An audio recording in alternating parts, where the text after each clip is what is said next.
녹정기, 김용 원저, 제3권 1장.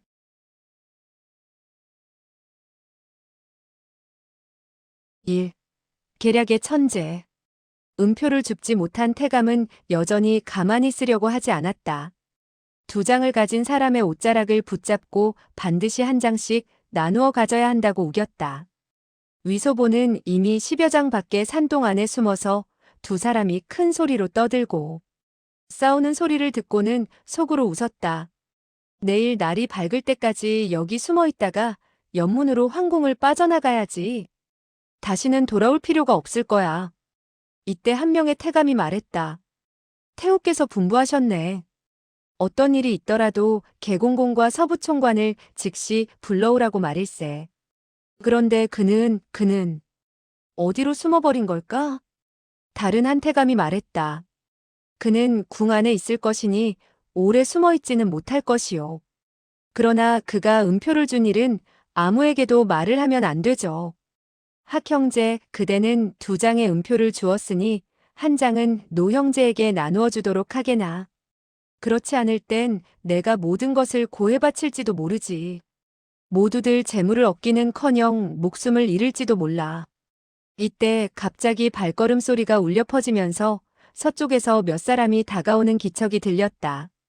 한 사람이 말했다. 오늘 밤 궁중에서 자객이 소란을 일으켰으니 아마 모두들 내일 처분을 받게 될 것 같구먼. 위소보는 그 소리를 듣고 궁중 시위들임을 알 수 있었다. 그러자 다른 사람이 말했다. 그저 계공공이 황상 앞에서 몇 마디 좋은 말을 해주기만을 기대해야지 뭐. 그러자 다른 한 사람이 말했다. 계공공은 나이가 어리지만 정말 의리가 깊단 말이야. 실로 요즘 세상에서는 찾아보기 힘든 인물이지. 위소보는 크게 기뻐서 동굴 안에서 기어나와 나직이 말했다. 여러 형제, 아무 소리도 하지 마시오.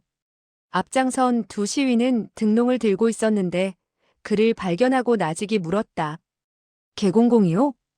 위소보는 그 한때의 시위들이 모두 16명이나 되며 바로 조금 전 자기 창문 앞에 왔다가 간 사람들임을 알아볼 수 있었다.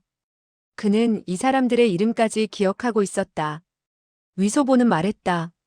장형, 조형, 저쪽에 있는 4명의 태감들이 자객과 결탁을 하였으니 모두 함께 가서 잡는다면 적잖은 공로를 세우는 일이 될 것이요.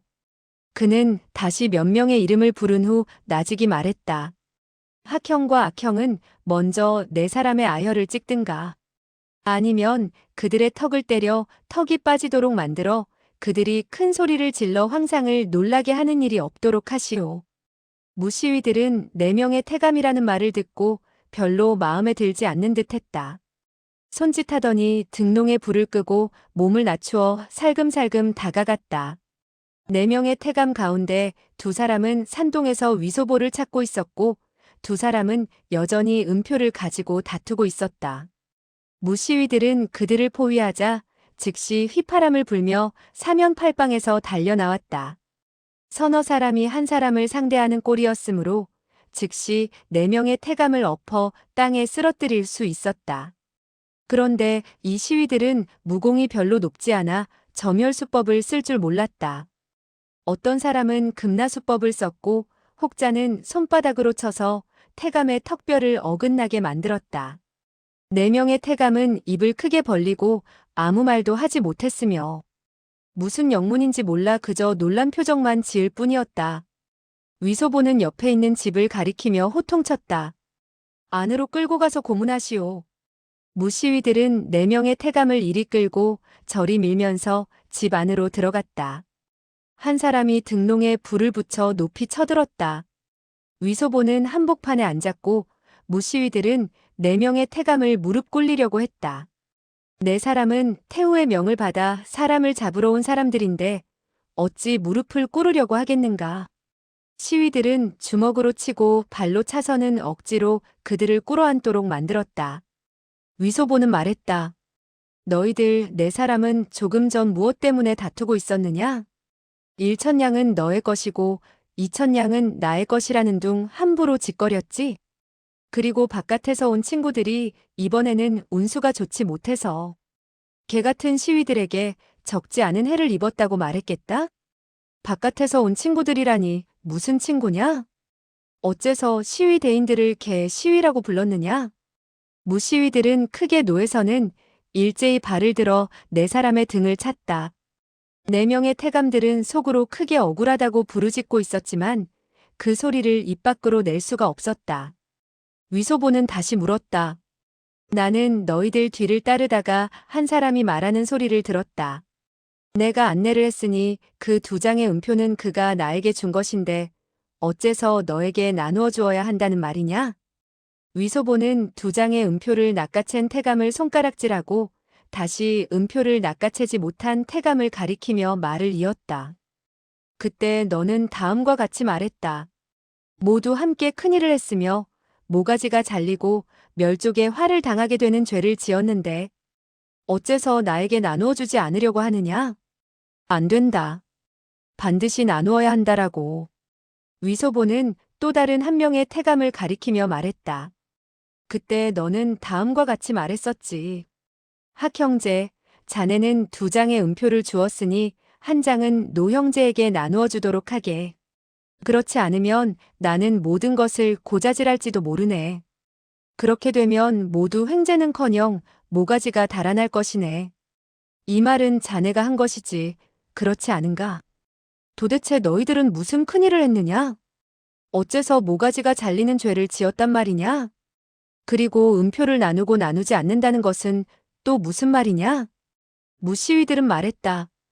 그들이 자객에게 길을 안내했으니 자연범한 죄는 목이 잘리고 집안이 멸족당하는 큰 죄를 지은 것이죠. 음표를 나누고 어쩌고 하는 것은 그들의 몸을 뒤져보면 알 수 있습니다. 그리하여 수색을 한 결과 즉시 넉 장의 음표를 찾아낼 수 있었다. 무시위들은 그 네 장의 음표 금액이 대단한 것을 보고 모두 큰 소리로 탄성을 내질렀다. 한 명의 태감이 받는 월봉의 은자는 넉냥이나 6냥에 불과했다. 그런데 갑자기 몸에서 막대한 금액의 음표가 나오게 되니 어찌 위소보의 말을 믿지 않을 수 있겠는가? 조시위는 몸에 두 장의 음표를 가진 태감에게 물었다. 너의 성이 학가이지? 그 태감은 고개를 끄덕였다. 조시위는 다시 음표를 갖지 않은 태감에게 물었다. 너의 성은 소가이지? 그 태감은 안색이 창백해져서 역시 고개를 끄덕였다. 한 명의 시위가 말했다. 좋아, 자객들이 너희들에게 이 많은 은자를 주었고 너희들은 자객들의 앞장을 섰으며 그들을 바깥에 친구라고 불렀고 우리들을 개 시위라고 불렀다. 이 빌어먹을. 그리고는 발을 들어 힘껏 찼다. 학태감은 입으로 헉헉하는 소리를 냈다. 조시위가 말했다. 경솔한 행동은 하지 말고 자세히 질문을 하도록 하세요. 그리고 몸을 굽히고 손을 뻗쳐서 노가라는 태감의 아래턱을 받쳐들고는 탁 한 번 쳤다. 그러자 턱뼈가 제대로 맞추어졌다. 위소보는 호통을 질렀다.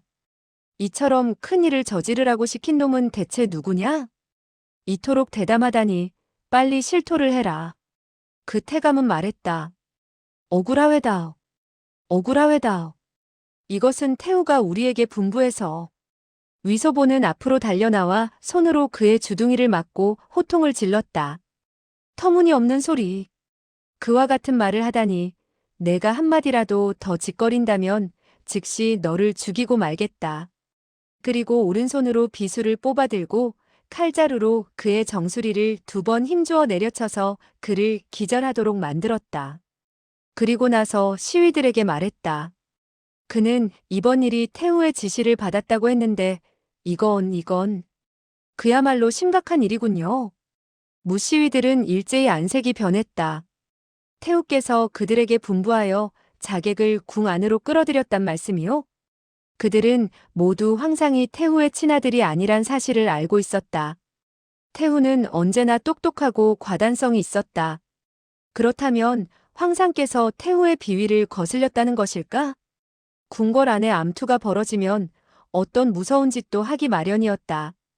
그런데 자기가 그 일에 휩쓸리게 되었으니 이야말로 목숨이 왔다 갔다 하게 된 셈이었다. 위소보는 다른 한 명의 태감에게 물었다. 너희들은 정말로 태우가 보내서 일을 처리한 것이냐? 이번 일의 관계는 매우 중대하다. 절대 터무니없는 소리를 짓걸려서는 안 된다. 정말로 태우가 보낸 것이냐?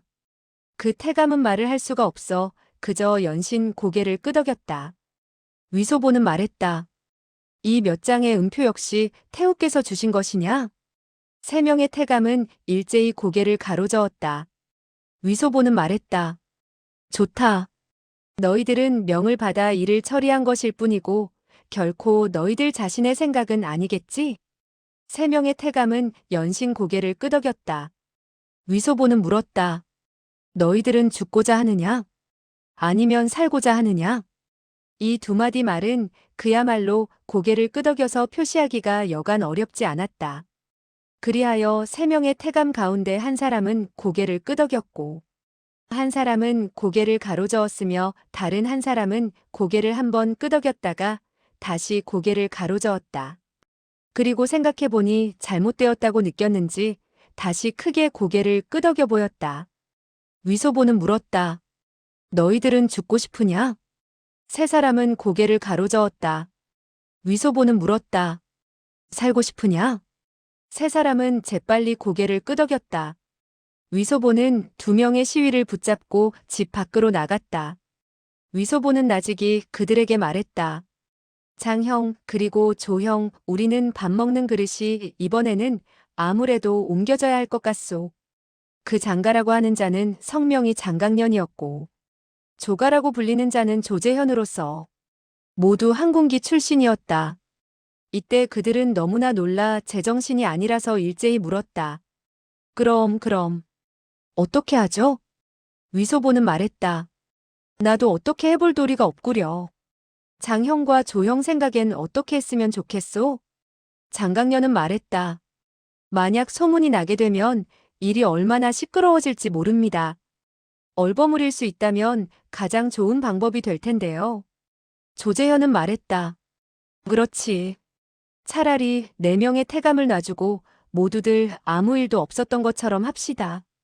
장강년은 말했다. 하지만 사람은 호랑이를 해칠 뜻이 없지만 호랑이는 사람을 해칠 뜻이 있을지도 모르지. 위소보는 말했다. 그들을 놓아준다는 것은 극히 합당한 처사라 할 수 있으나 그들이 태후에게 보고를 하지 못하도록 해야 하오. 그렇지 않을 땐 태후께서 대뜸 노하시어 사람을 죽여 입을 봉하려고 할 것이오. 그 네 명의 태감이 살아남지 못할 것은 뻔한 노릇이고 우리 이곳에 17명이나 되는 형제들도 10중 8구 34 토막으로 나누어질 것이오. 장가와 조가 두 사람은 몸을 부르르 떨었다. 장강년은 오른손을 들고 허공을 향해 일장을 후려쳤다. 위소보는 조재현을 바라보았다. 조재현은 고개를 끄덕이며 물었다. 그들 몸에 지니고 있는 근억장 은표는 어떻게 하죠? 위소보는 말했다. 그 6,000냥의 은자는 여러 형들이 나누도록 하시구려. 나는 혼비백산하여 이 일이 나와 아무런 관계가 없기만을 바랄 뿐 은자는 사양하겠소. 장, 조 두 사람은 6,000냥의 은자를 나눌 수 있다는 말을 듣자 매우 기분이 좋아진 듯 했다. 따지고 보면 한 사람 앞에 300여 냥씩 돌아가는 셈이 아닌가. 그들은 주저하지 않고 몸을 돌려 집 안으로 들어가 다른 시위들의 귓가에 대고 몇 마디 말을 했다. 네 사람은 고개를 끄덕이고 네 명의 태감을 붙잡아 일으켰다. 너희들이 태후를 모시는 사람들이라면 이대로 돌아가도록 해라. 네 명의 태감은 크게 기뻐하며 그곳에서 걸어나갔다. 네 명의 시위가 따라 나갔다. 얼마 후 바깥에서 헉헉하는 처참한 비명이 울려 퍼졌다. 곧이어 바깥에서 한 명의 시위가 부르짖었다. 자객이다. 자객. 그리고 다른 한 사람이 부르짖었다. 아이고, 야단났다. 자객이 네 명의 태감을 죽였다. 네 명의 시위가 집 안으로 달려들어와 위소보에게 말했다. 개공공, 바깥에 또 자객이 있어서 네 분의 공공을 해쳐 죽였습니다. 위소보는 길게 한숨을 내쉬었다. 애석하군. 애석해. 자객은 도망쳐서 잡을 수 없게 되었소? 한 명의 시위가 말했다. 자객의 그림자도 발견하지 못했습니다. 위소보는 말했다. 그렇다면 어쩔 수 없는 일이지. 네 분의 공공께서 자객에게 찔려 죽은 일은 그대들이 곧장 총관에게 말씀드리도록 하게나. 시위들은 일제히 대답하고 물러났다. 위소보는 더 참을 수 없어 껄껄 소리내어 웃고 말았다. 무시위들 역시 큰 소리로 웃었다. 위소보는 웃으며 말했다. 여러 형들 재물을 얻게 된 것을 축하하오. 내일 다시 만납시다. 위소보는 신이 나서 자기의 거처로 돌아왔다. 막 문 앞에 도달했을 때 꽃밭 속에서 누군가가 냉랭히 말했다. 소개자, 너 잘하는구나. 위소보는 태후의 음성임을 깨닫고 그만 깜짝 놀라 몸을 돌려 달아났다. 그러나 대여섯 걸음 달려갔을 때 누군가가 그의 어깨죽지를 움켜잡는 것이 아닌가? 전신이 시큰거리고 마비되면서 마치 수백 근이나 되는 커다란 바위가 몸을 내리누르는 것 같아 다시 걸음을 옮길 수가 없었다. 그는 급히 허리를 구부려 손을 뻗쳐 비수를 뽑으려고 했다. 그러나 손가락을 막 검자루에 뻗쳤을 때 오른손 위쪽 팔뚝에 일장을 얻어맞아 참을 수 없어 아하는 소리를 내질렀다. 태후의 음침한 목소리가 들렸다. 소개자, 너는 어린 나이에 정말 훌륭한 재간을 지녔더구나. 아무런 내색도 하지 않고 4명의 태감을 죽이다니. 그러고서도 작물이라고 할 수 있는 음표를 쥐어주어서는 화를 정가시켰을 뿐만 아니라 나까지도 모함하다니. 흥. 위소보는 속으로 그야말로 큰일 났다고 생각했다. 태후가 자기 자신을 뼈에 사무치도록 미워할 테니 이제 와서 어떠한 애거를 한다고 하더라도 소용이 없으리라는 생각이 들었다. 그저 목숨을 내걸고 그녀를 놀라게 한다면 일시 견딜 수 있을 것이고 그렇게 된다면 방법을 강구해서 도망칠 수 있을지도 모른다는 생각이 들어 입을 열었다. 태후, 나를 죽이기에는 이미 너무 늦었습니다. 정말 애석한 일이군요. 애석해요. 태후가 냉랭히 물었다. 뭐가 애석하다는 것이냐? 위소보는 말했다. 태후께서는 저를 죽여 입을 봉하시려 하지만 애석하게도 한 걸음 늦었다는 말입니다. 조금 전 그들 시위들이 무슨 말을 했는지 태후께서는 모두 들으셨겠지요? 태후는 음산한 어조로 말했다. 너는 내가 그 4명의 쓸모없는 태감을 파견하여 자객을 궁 안으로 끌어들였다는 점을 두고 하는 말이겠지? 내가 무엇 때문에 그런 짓을 할까? 위소보는 말했다. 제가 어떻게 태후께서 그와 같은 일을 했는지 알 수 있겠습니까? 그러나 황상께서는 10중 8구 알고 계실 것입니다. 태후는 극도로 분노해서 차갑게 말했다. 내가 장력을 쏟아내기만 하면 즉시 너의 목숨을 빼앗을 수 있다. 그러나 그와 같이 한다면 너와 같은 좀도둑에게 너무나 은혜를 베푸는 게 되지. 위소보는 말했다. 그렇죠. 그대가 손에 힘을 주기만 한다면 소개자를 바로 죽일 수 있습니다. 그러나 내일 궁 안에서 모든 사람들이 다 알게 되겠지요. 소개자가 어떻게 해서 죽었지? 물론 태후가 죽인 것이지. 태후가 왜 그를 죽였지? 왜냐하면 소개자가 태후의 비밀을 알았기 때문이지. 무슨 비밀이지? 이 일을 얘기하자면 길다네. 자자자, 자네는 내 방으로 가서 이야기하세. 내 자세히 자네에게 들려주지. 그러나 절대로 남에게 이야기를 하면 안 되네. 이 일은 엄청나다네. 태후는 그만 울화가 치밀어 그의 어깨죽지에 놓인 손을 부르르 떨었다. 그녀는 표독한 어조로 말했다. 기껏해야 그 10여 명의 시위들이나 알고 있겠지. 내가 너를 죽인 이후 즉시 서동에게 명령하여 그 10여 명이나 되는 녀석들을 모조리 잡아 처형을 시킨다면 또 무슨 후환이 있겠느냐? 위소보는 소리내어 껄껄 웃었다. 태후는 말했다. 죽음을 코앞에 두고서도 웃을 수 있다니 여유가 있구나. 위소보가 말했다. 태후께서는 서동을 시켜 사람을 죽이게 하겠다고요? 그는, 하하하. 태후는 물었다. 그가 어떻게 되었느냐? 위소보는 말했다. 그는 본래 이미 나에게 한 칼에 죽음을 당했다고 말하려고 했다. 그러나 갑자기 떠오르는 생각이 있어서 다시 껄껄 웃는 웃음소리로 얼버무렸다. 태우는 다그쳤다. 이미 너에게 어떻게 되었다는 것이냐? 위소보는 말했다. 그는 이미 저에게 아주 완전하게 매수된 셈이죠. 그러니까 다시 태우의 말씀을 듣지 않을 것입니다. 태우는 냉소했다. 너와 같은 녀석에게 얼마나 큰 재간이 있다고 서부총관이 나의 말을 듣지 않게 할 수 있단 말이냐? 위소보는 말했다. 저야 뭐 조그만 태감에 지나지 않으니 물론 두려워하지 않겠지요. 서부총관이 두려워하는 사람은 따로 계십니다. 태우는 떨리는 음성으로 물었다. 그는 황상을 두려워한다는 것이지? 위소보는 말했다. 우리 신하된 사람은 물론 황상을 두려워하겠죠. 그 점에 있어서 그를 탓할 수는 없지 않겠습니까? 태우는 말했다. 너는 서동에게 무슨 말을 했느냐? 위소보는 말했다. 무슨 말이든 다 했습니다. 태우는 중얼거리듯 말했다. 무슨 말이든 다 했다고. 그리고 잠시 침묵을 지키다가 말했다. 그는 어디로 갔느냐? 그는 멀리 아주 먼 곳으로 갔으니 다시 돌아오지 않을 것입니다. 태우께서 그를 만나 뵙겠다면 물론 좋은 일이지만 쉽게 만나볼 수는 없을 것입니다. 태우는 놀라 물었다. 그는 궁에서 나갔느냐? 맞습니다. 그는 황상도 두렵고 또한 태우도 두려워서 중간에 끼어서는 사람 노릇을 하기가 힘들다고 했지요.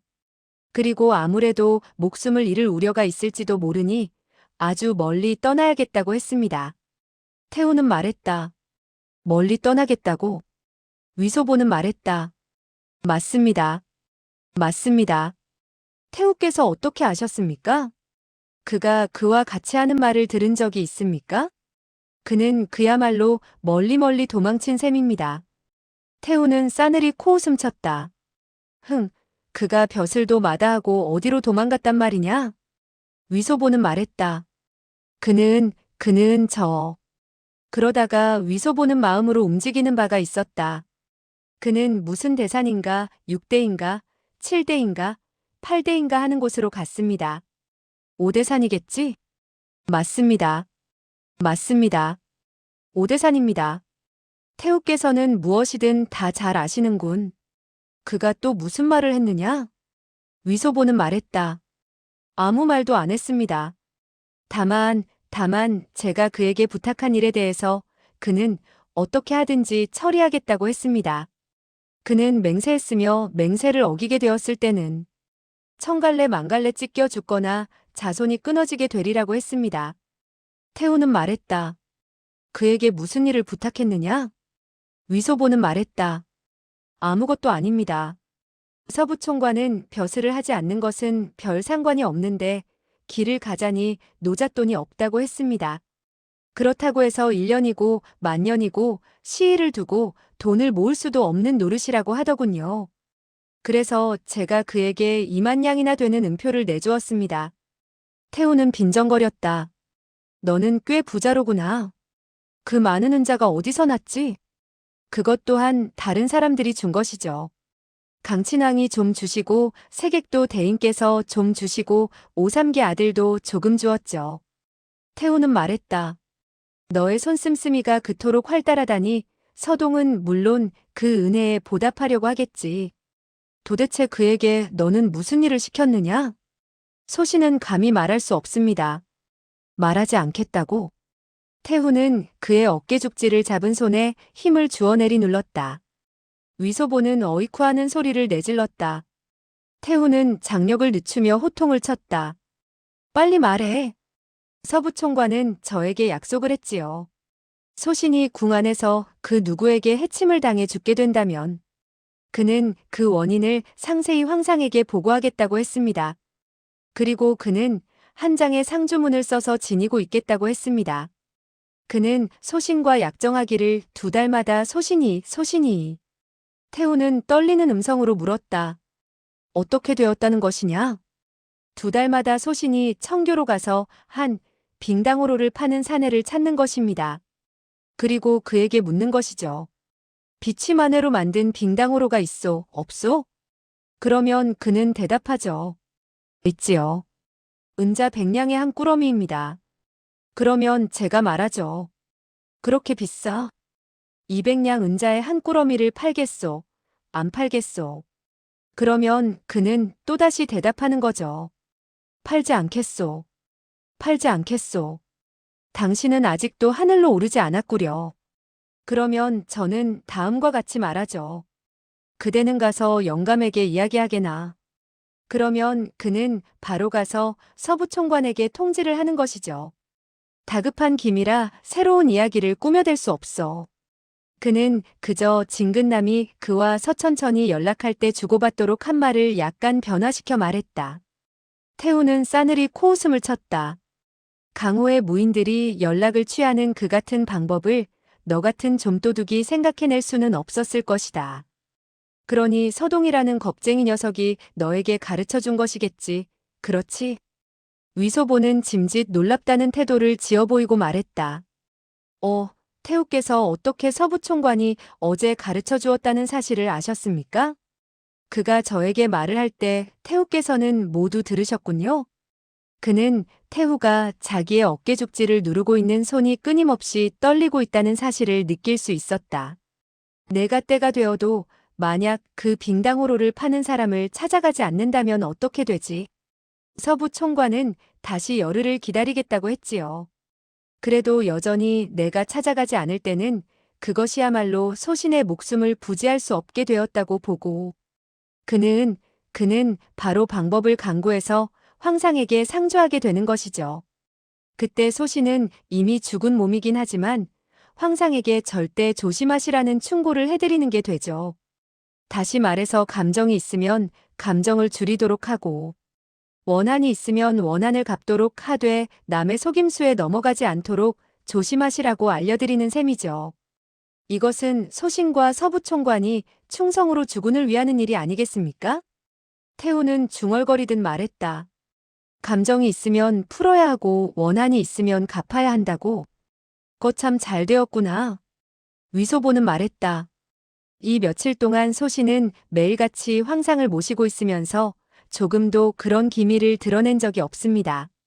그저 소신이 멀쩡하게 살아만 있고 또 황상 곁에서 시중을 들 수만 있다면 이와 같은 일은 영원히 황상에게 알리지 않는 것이 좋겠지요. 무엇 때문에 황상께 근심을 끼친단 말씀입니까? 태우는 한숨을 내쉬며 말했다. 너는 그러고 보니 꽤나 좋은 사람이구나. 황상께서도 소신에게 매우 잘 대해주시죠. 그리고 태우께도 충성을 바치게 된다면 어쩌면 태우께서 마음속으로 기뻐하시어 어떤 상을 내릴지도 모르는 일이죠. 그렇게 된다면 서로가 좋은 일이 아니겠습니까? 태우는 흐흐하며 냉소를 몇 번 날리고 말했다. 너는 내가 무슨 상을 내릴 것을 기대하느냐? 정말 얼굴 가죽이 두껍기도 하다. 그러나 그 냉소에는 어느 정도 흐뭇해하는 빛이 서려 있었고 어조 또한 많이 누그러져 있었다. 위소보는 그녀의 어조가 이미 변했고 정세도 크게 완화되었다는 것을 느끼고 재빨리 말했다. 소신이야 무엇을 더 탐내겠습니까? 태후와 황상께서 편안무사하시고 모두들 화기애애한 나날을 보내실 수 있다면 우리 신하들로서는 그야말로 더 말할 수 없는 복이 아니겠습니까? 태후 어르신께서는 편안히 계시도록 하십시오. 소신은 내일 청교로 가서 그 사내를 찾아 빨리 서부총관에게 통지하여 아무 말도 하지 않고 입을 꼭 다물고 있으라고 당부해야 합니다. 소신은 거기다가 3,000냥의 은자를 주어서는 태우께서 내리신 것이라고 하겠습니다. 태우는 싸늘히 코웃음 쳤다. 그 같은 사람은 일을 제대로 하지도 못하고 또 직책을 버리고 도망을 쳤으니 내가 그의 머리를 자르지 않는 것만 해도 그는 운수대통이라 할 수 있다. 그런데 내가 그에게 은자를 내려? 네, 내 3,000냥의 은자는 물론 소신이 내는 것입니다. 태후께서 어찌 그에게 은자를 다시 내릴 수 있겠습니까? 태후는 천천히 그의 어깨죽지를 잡은 손을 놓고는 느릿한 어조로 입을 열었다. 소계자, 너는 정말 나에게 충성을 다할 테냐? 위소보는 땅바닥에 꿇어앉아 연신 머리를 조아렸다. 소신이 태우님께 충성을 바치게 된다면 여러 가지 좋은 점이 있습니다. 만약 충성을 바치지 않을 때는 머리통이 이사를 가게 될 게 아니겠습니까? 소계자가 아무리 멍청하다고 하더라도 이 머리통만은 꽤나 중요하게 여기고 있습니다. 태우는 고개를 끄덕였다. 좋다. 좋아, 좋아. 그녀는 잇따라 3번 좋다는 말을 했고, 또 이어서 그의 등을 1번 후려치면서 잇따라 3번 좋다는 말을 했고, 또 이어서 3번을 후려쳤다. 위소보는 대뜸 머리가 어지러질해지고 눈이 가물가물해졌으며 즉시 토할 것 같은 기분을 느꼈다. 목구멍에서 끄끄 하는 소리가 끊임없이 흘러나왔다. 소계자, 그날 밤 해대부 그 늙은 도적은 이 세상에 화골면장이라는 무공이 있다고 말했었지. 만약 이 무공을 정통하게 연성한다면 사람의 몸을 때리게 되었을 때 상대방의 전신의 뼈마디가 모조리 끊어진다고 했다. 이 무공은 물론 연마하기 매우 어렵다. 나도 물론 모른다. 하지만 내 녀석은 무척 착하고 또한 영리하기 때문에 너의 등에 3장을 쳐서 시험을 해보는 것도 꽤 재미있는 일이라고 생각한다. 위소보는 가슴팍에 기혈이 요동치는 것을 느꼈다. 그리고 더 참을 수 없어 왁하니 한 모금의 선혈과 맑은 물을 토해내며 속으로 생각했다. 저 갈보가 나의 말을 믿지 않고 역시 독수를 쓰는구나. 태우는 말했다. 너는 두려워할 것 없다. 나는 너를 때려 죽이지 않을 것이야. 내가 죽게 된다면 그 누가 청교로 가서 빙당오로를 파는 사내를 찾겠느냐. 하지만 너에게 약간의 상처를 입혀놓는다면 이를 함에 있어서 함부로 행동하지 못할 것이다. 위소보는 말했다. 태후의 은혜에 감사드립니다. 그리고 천천히 몸을 일으켰다. 그러나 몸을 일으키지 못하고 흔들하니 땅바닥에 주저앉았으며 다시 몇 모금의 핏물을 토해냈다. 태후는 깔깔 웃더니 몸을 돌려 꽃밭 속으로 모습을 감추었다. 위소보는 버둥거리며 몸을 일으켰다. 그리고 천천히 자기 처소의 뒷창가로 갔다. 그리고 창틀에 엎드려 한동안 숨을 헐떡인 이후 간신히 창문으로 기어들어갔다. 소군주 목 건병은 나직이 물었다. 개 오라버니, 그대인가요? 위소보는 기분이 나쁘던 차라 퉁명스럽게 말했다. 빌어먹을 내가 아니면 또 누구겠어? 방이가 그 말을 받았다. 소군주가 좋게 묻는데 그대는 어째서 욕을 하지요? 위소보는 막 창문 입구로 기어오르는 도중이었는데 절대로 지지 않으려고 했다. 나는. 그는 다음 말을 잊지 못하고 쿵하며 창문 안으로 떨어지고 말았다. 그리고 땅바닥에 엎어져서는 몸을 일으키지 못했다. 방이와 목건병은 일제히 어이쿠하는 소리를 내지르고는 놀라 물었다. 어떻게 된 것인가요? 그대는 상처를 입었나요? 위소보는 땅바닥에 떨어질 때 그야말로 머리가 어지러지라는 충격을 받았으나 두 여인의 어조에 크게 관심의 빛이 어려 있는지라 대뜸 기분이 좋아져서 껄껄 웃으며 몇 번 숨을 몰아쉬고 다시 생각했다. 늙은 갈보의 이 몇 장은 정말 화골면장인지 아닌지 잘 모르겠구나. 어쩌면 그녀는 제대로 익히지를 못한 데다가 내가 보배와 같은 잠방이를 입었고 또 뼈마디가 여물어서 그녀는 이 몸의 뼈를 어떻게 해보려고 해도 제대로 하지 못했을지도 모르지. 이와 같은 생각을 한 뒤 그는 입을 열었다. 훌륭한 누이, 착한 마누라가 모두 상처를 입었는데 내가 상처를 입지 않는다면 그야말로 함께 복을 누리고 함께 어려움을 당한다고 말할 수 없지 않겠소? 목건병은 물었다. 개 오라버니, 어디에 상처를 입었어요? 아프지 않은가요? 훌륭한 누이는 역시 양심이 있군. 나에게 아픈지 안 아픈지 묻고 있으니 말이야. 물론 매우 아팠으나 그대가 묻는 바람에 갑자기 아픈 것이 멎었어. 정말 이상한 노릇이지. 목건병은 웃으며 말했다. 또 거짓말을 하는군요. 위소보는 탁자를 짚고 헐떡이며 몸을 일으켰다. 그리고 속으로 생각했다. 나의 이 한 목숨이 아직도 붙어 있는 것은 전적으로 서부총관과의 교분 때문이라 할 수 있다. 그가 뒤에서 밀어주기만 한다면 죽지 않을 수 있는데 늙은 갈보가 서부총관이 이미 죽었다는 사실을 알게 되면 이 위소보의 목숨은 반 시진도 견뎌내지 못할 것이다.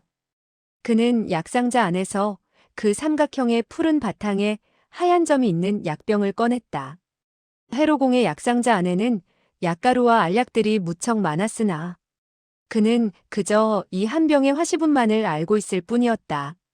그리고 그는 서동의 시체를 침대 아래에서 끌어내고 그의 품속에 집어넣었던 금표와 감춘 물건들을 꺼냈다. 목건병은 말했다. 그대가 줄곧 돌아오지 않고 저 죽은 사람이 우리 침대 아래에 누워 있었기 때문에 우리들 두 사람은 하마터면 놀라 죽을 뻔했어요.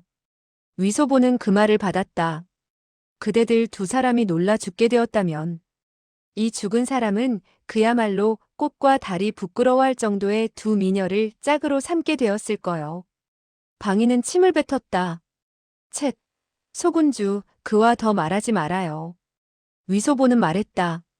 내가 요술을 부릴 테니 그대들은 보겠소? 방이는 말했다. 보지 않겠어요. 위소보는 말했다. 안 보려면 눈을 감으시오. 방이는 즉시 눈을 감았다. 목건병 역시 눈을 감았으나 곧 눈을 떴다. 위소보는 약상자 안에서 하나의 조그만 은으로 만든 숟가락을 꺼냈다. 그리고는 약병의 나무 덮개를 벗기고 그 조그마한 은으로 만든 숟가락에 화시분을 쏟았다. 그리고 숟가락의 화시분을 서동의 상처에다가 쏟았다. 얼마 후 상처에서는 연기 같고 안개 같은 것이 피어오르기 시작했다. 그리고 곧이어 한 가닥 매우 심한 구린내가 퍼졌다. 잠시 후 상처에서 많은 노란 물이 흘러나오게 되었고 상처 자리는 썩으면 썩을수록 점점 커져갔다. 목건병은 어하는 소리를 냈다. 방이는 호기심을 참지 못하고 두 눈을 떴다. 방이는 그와 같은 광경을 보자 눈을 더욱 커다랗게 뜨고 다시는 감지 못했다. 시체는 누런 물을 만나게 되자 즉시 썩기 시작했으며 갈수록 누런 물은 많아지게 되었고 시체는 더욱더 빨리 썩어 문드러졌다. 위소보는 두 여인의 얼굴에 경의의 빛이 감도는 것을 보고 말했다. 그대들 가운데 누구라도 나의 말을 듣지 않는다면 나는 이 보배와 같은 가루를 그대의 얼굴에다 조금 뿌려서 즉시 이와 같은 모양이 되도록 해주겠소. 목건병은 말했다. 그대는 사람을 놀라게 하지 말아요. 방이는 노기를 띤 눈으로 그를 한번 바라보았다. 그러나 경악과 공포의 빛을 감추지 못했다. 위소보는 싱글벙글 웃으면서 한 걸음 다가가 들고 있는 약병을 그녀에게 두어 번 흔들어 보이고는 다시 품속에 집어넣었다. 얼마 후 서동의 시체는 썩어서 두 토막이 나고 말았다. 위소보는 길게 한숨을 내쉬며 속으로 생각했다. 늙은 갈보가 100만이나 되는 군사를 오대산으로 보낸다 하더라도 서동을 잡지는 못할 것이다. 그는 물 항아리에 물을 퍼서는 땅바닥에 끼얹었다. 그리고 시체에서 흘러나온 누런 물을 씻어낸 이후 침대 위에 몸을 눕히고 너무나 지친 터라 그대로 잠이 들고 말았다. 정신을 차렸을 때 날은 이미 밝아 있었다. 그는 가슴팍이 답답하고 구역질이 나는 것을 느꼈다. 그러나 아무래도 토해낼 수가 없었다. 목건병이 관심 어린 어조로 물었다. 개 오라버니 조금 나아졌나요? 위소보는 몸을 일으켜 앉았다. 그제야 자기가 방이와 목건병 두 사람의 발치에서 옷을 입은 채 잠을 잤다는 것을 알았다. 이미 시간이 이르지 않은 것을 느끼고 그는 재빨리 침대 위에서 내려서며 말했다. 나는 빨리 가서 황제를 만나야겠다. 그대들은 누워서 움직이지 않도록 하시오. 그리고 창문으로 기어나가려 했으나 허리가 너무나 아파. 문을 열고 나가서는 밖에서 문을 걸어 잠갔다. 위소보가 서재로 들어가서 반시진을 기다리자 강희는 정사를 다 끝내고 서재로 왔다. 강희는 웃으면서 입을 열었다. 소계자 소문에 들으니까 어젯밤 자객 하나를 죽였다고 하더구먼. 황상께선 밤새 안녕히 주무셨습니까? 강희는 웃으며 말했다. 그대는 정말 운수가 좋아. 자객과 싸움까지 벌일 수 있었다니 말이야. 나는 자객의 그림자도 보지 못했는데. 그대가 죽인 그 사람의 무공은 어떻던가? 그대는 어떤 초식으로 그를 죽였지? 위소보는 자객과 손을 쓴 적이 없었다. 황제의 무공이 약하지 않은 만큼 함부로 짓거릴 수 없는 일이라고 생각했다. 그런데 마침 좋은 생각이 떠올랐다.